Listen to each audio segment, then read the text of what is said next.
Well, hello and good evening, morning or afternoon, depending on when you are streaming this, the latest episode of Edie's Susty Talk.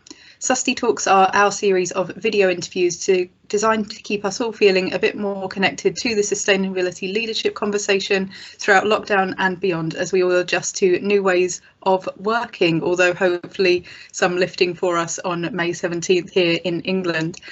And in the run up to our countdown to COP26 event on May 20th, I'm taking the time to interview some of our expert speakers who are appearing on our panels, Q&As and keynotes on that day. And this afternoon, I'm with Fiona Ball, Group Director of Bigger Picture at Sky, and a regular friend here of Edie. How are you? I'm fine, thank you. Thank you for inviting me. No, thank you for taking the time. I'd say it's a busy time, but I guess it's always a busy time in broadcasting. I guess the obvious place to start would be that since the last time we spoke exclusively with Sky, the company's been confirmed as the principal media partner for COP26, which is super exciting, alongside other non-media principal partners like Sainsbury's and Hitachi. So I'd love to hear a little bit more about that process, because you get the headline. And yeah, I'd just love to know what happens to get that partnership going. Yeah, so it was the partnership evolved because I think it just seemed like such a natural partnership for us. You know, we saw it as an opportunity to use our voice and our platform to kind of share knowledge, use our voice, and push for greater change. And what better way than to support the UK government in launching and having a successful COP at the end of the year. We really do, as part of our sustainability journey, have a big piece of that is not only how we transform our own business, but how we use our voice to create positive change and use our television content and our products in the homes of millions of our customers to really engage people around climate change. And we've been doing this for a number of years. Since 2019, you know, our Sky Originals in the UK have been carbon neutral, but we know that this is just the start of a journey, and we really want to be able to use our content and how we make production through our sustainable production principles and also our planet test, really engage people around climate change so everybody can take part and be involved. So this for us was just a natural step in that process, really. We saw it as an opportunity to really raise the awareness of such an important kind of conference at the end of the year and be involved. Fantastic. And now that you've done that, what happens internally and what happens in terms of discussions with the government and maybe some of those other businesses that are principal partners? Yeah, so we're sharing platforms with the other principal partners of COP, looking at opportunities where we can use our collective voice to inspire change. We've had a number of meetings every week where we all come together. We kind of share our activities and our plans in the run up to COP particularly, and have a look where there's some joint areas that we can work on together. And we're currently working with the COP organisers and the other businesses to have a look at what the big milestones are in COP, because obviously COP is an important milestone at the end of the year, but actually all of the negotiations and the important negotiations and the important kind of awareness raising happens in the run up to it so that COP can be successful. So there'll be lots of things that the principal partners and ourselves will be working on together for that to happen. Great, and we'll be keeping an eye on that throughout our what we're calling our festival of COP26, so a whole 6 months, because as you say, a lot of this is preloaded. It has to be front loaded to prepare, but then equally it can't peter off after the conference either. So this very much isn't just a 1 week in November kind of affair. Exactly. Yeah.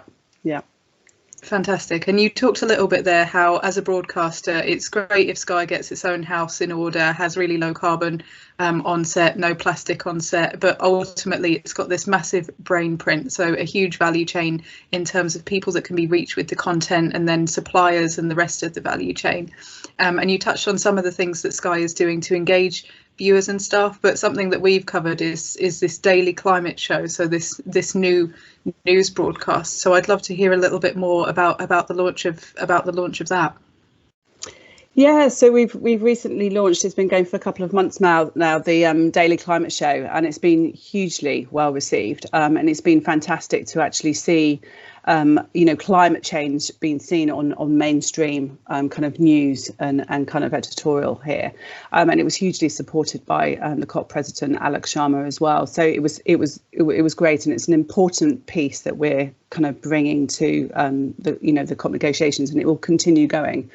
It's also broadcast, most importantly, on prime time slots. So it's broadcast 6:30 to 9:30 every day. And the reason for this is that, for too long, I think climate change has been seen at the bottom of the news, an additional element of it. But now we needed to kind of really raise the awareness and the importance of climate issues and what's happening. And the show is absolutely amazing. It's live data on the Earth's temperature rises are shown each day, a running total of what's happening with our global carbon emissions across all of the piece, and really highlighting kind of what's been done and what's been achieved to reduce our emissions from kind of the amount of fossil fuels that the UK are using versus kind of renewables on a day-to-day basis.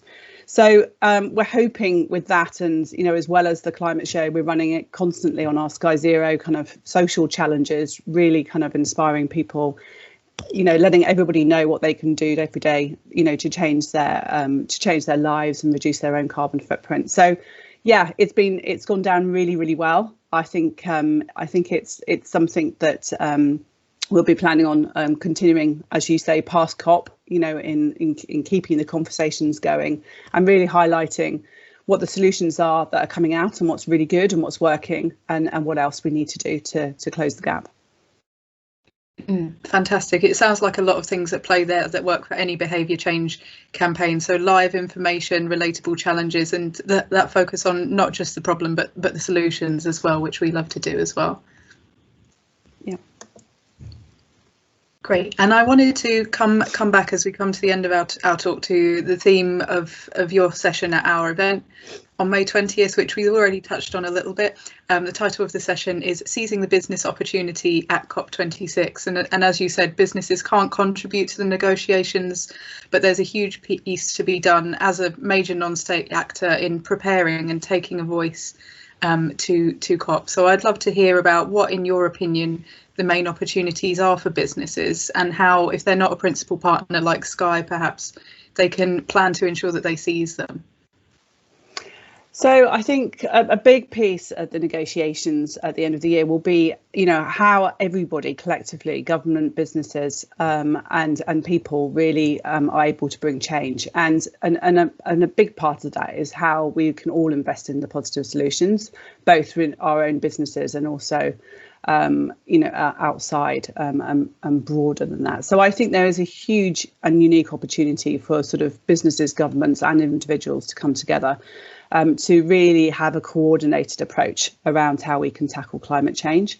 Now, business, in my perspective, is a big part in how we're going to get there. I think, businesses can innovate at scale and at pace, and can invest in what is needed in order to reduce kind of carbon emissions. And I think the role of business to really set transparent and ambitious targets to reduce their emissions in line with the science. So a science-based target initiative, target around net zero is critical to that process. So every business has a role to play. We all need to be transparent. We all need to be ambitious in our target setting. And as part of that, the government's asking, everybody to get involved, to sign up to Race to Zero, to show their commitment. It's going to take everybody. It's going to take the businesses, it's going to take the policymakers and individuals for us to get there. So I think there's a massive role for everybody, working within business to step up and show their commitment. Fantastic. Well, Fiona, that's all the questions I have time for today. But if everyone listening at home if you've enjoyed this conversation, which I really hope you have, this is just a reminder once again that Fiona is going to be appearing at our Countdown to COP26 virtual event on Thursday, 20th of May. So this is pretty much an all-day event featuring keynote speakers, Q&A panels, and other opportunities, including networking. So if you'd like to get involved, you can find out more information at edie.net and then clicking events and then clicking countdown to COP26. As well as Sky, we've got the likes of the Climate Group, Natural England, the World Business Council for Sustainable Development, the Green Finance Institute, and of course the UK COP unit itself. So I hope to see as many of you there as possible. But for now, it's a goodbye from myself and a goodbye from Fiona. Thank you so much for watching.